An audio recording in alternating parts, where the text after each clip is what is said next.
Hello, my lovely friends. It is the 4th of July, 2020.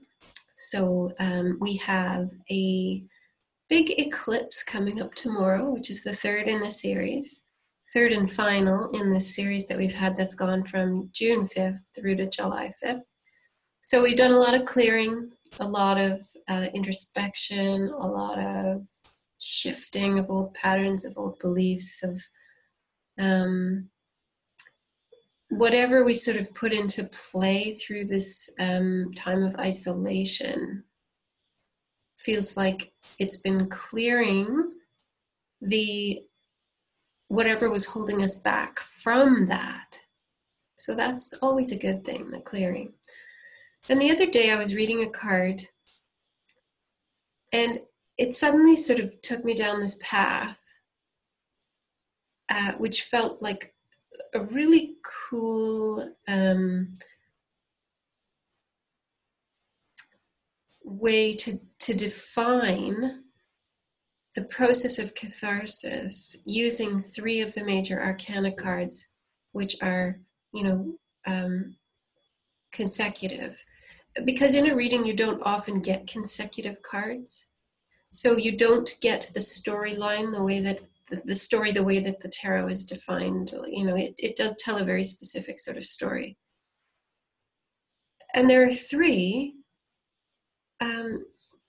that really beautifully define the process of catharsis in the way that I define it as a 3-part series as well. So I'm going to use that today as a sort of, what's the word?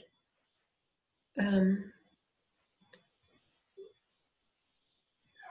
can't think of the word. It's right on the tip of my tongue. Illustration of this process of catharsis. And of course, it includes the numbers as well. The numbers are really important. So I'm just going to get started because it feels like I could just talk forever otherwise. So the first card, and this is the card that sort of triggered the whole understanding of this for me, or this deeper exploration of it.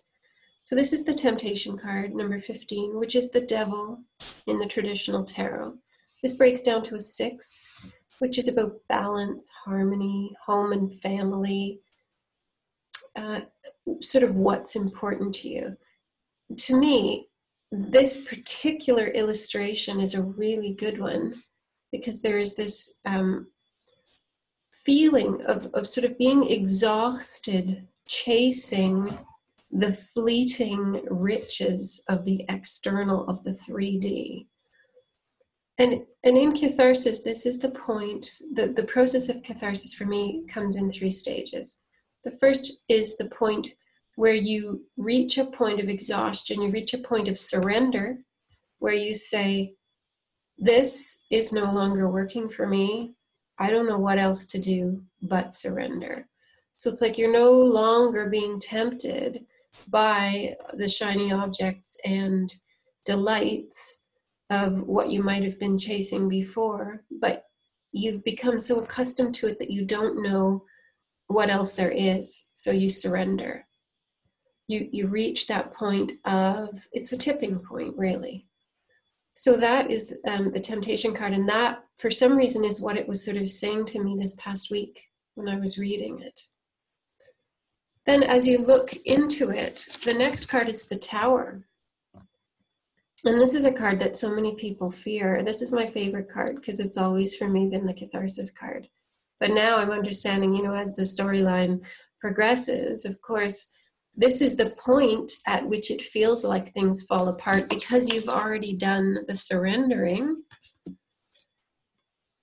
And number 16, this is about mastery. It breaks down into a 7. It's about mastery. It's also about spiritual awakening. That's the number 7 is about a sort of shift in perspectives. And the Tower represents breaking down the old foundations. And this is like raising them to the ground, right? This is not just, I think I'll redo the living room. It's like destroyed, complete destruction. And it's necessary through this process to allow yourself to release everything that has gone before, so that something completely new can be built. So this is the destruction phase. This is the point of purgation, which may be defined, catharsis traditionally is defined as the point of purgation. But I believe there's more to it, that all of the three, the leading up to the purgation and what comes after, is all part of this process. So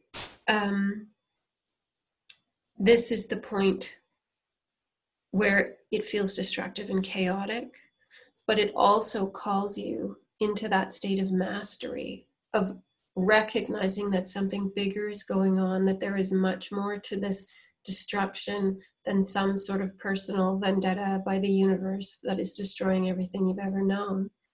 There's a huge possibility here to find your power beneath the false structures that have been built, whether by you, others, the collective, all of the above.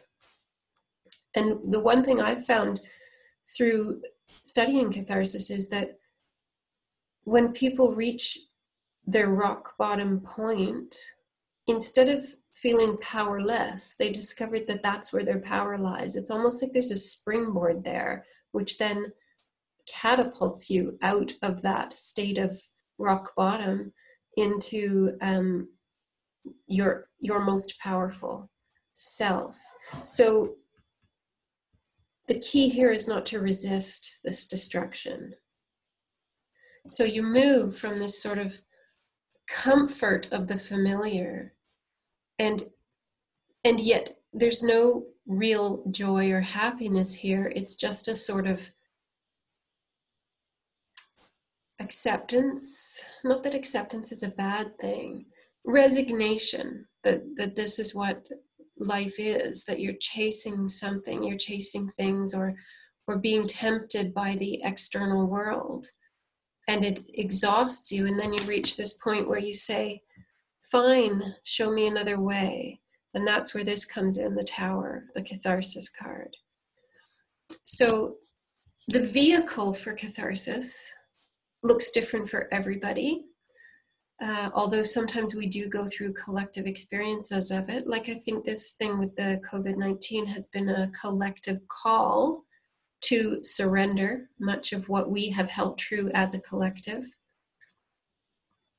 And so that, has given us all individually opportunities to examine where we've been in this state of exhaustion, temptation, just feeling like, you're working to buy the next shiny thing, or feel some degree of happiness, whereas actually so many of us are disconnected from our hearts, not really following the joy within. And that's why this has become necessary, or why this is the choice that we chose as a collective. We chose the catharsis. We needed to reach some sort of rock bottom experience, some sort of jolt to shift us out of it. Because as you go through that, number 7, the mastery within, the spiritual awakening, what you find is this, that you are the star. Number 8, this is about abundance and dedication and commitment, but it's a very different commitment than something you may have been committed to in this previous state. It's a commitment to self. It's a commitment to shining this light that you find here, because what you find in the Rebel, believe it or not, is this light. That's where the spiritual awakening comes in. You find that the thing you thought you were looking for without, this shiny thing, is actually within. And this is where patience comes in. This part takes patience, but this part also takes patience. Because it can be easy to then be tempted back to this after this process has happened. Like, okay, let's get on with it. What do I chase next?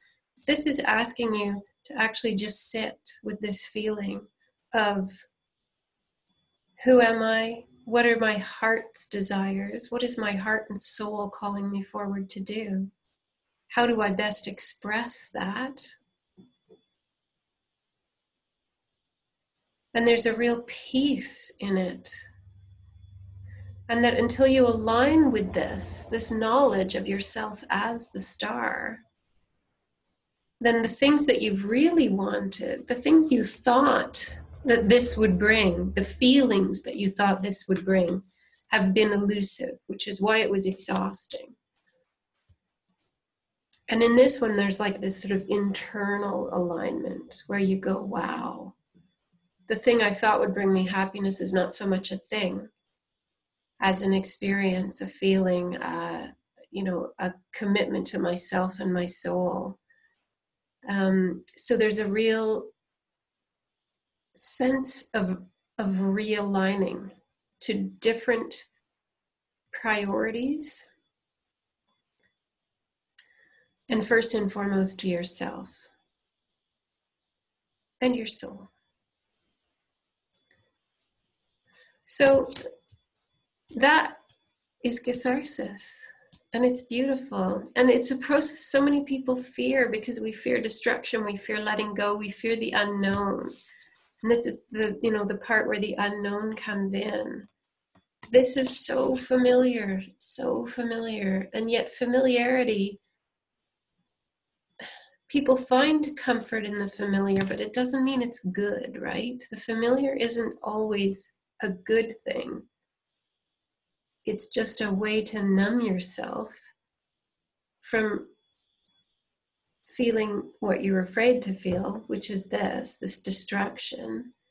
This can come in the form of grief. It can come in the form of letting go of things that which you thought were really important to you, relationships, jobs, homes, whatever it is. And people say, God, I don't want that. And then they go, well, what comes next? But the point here is not to think about what comes next.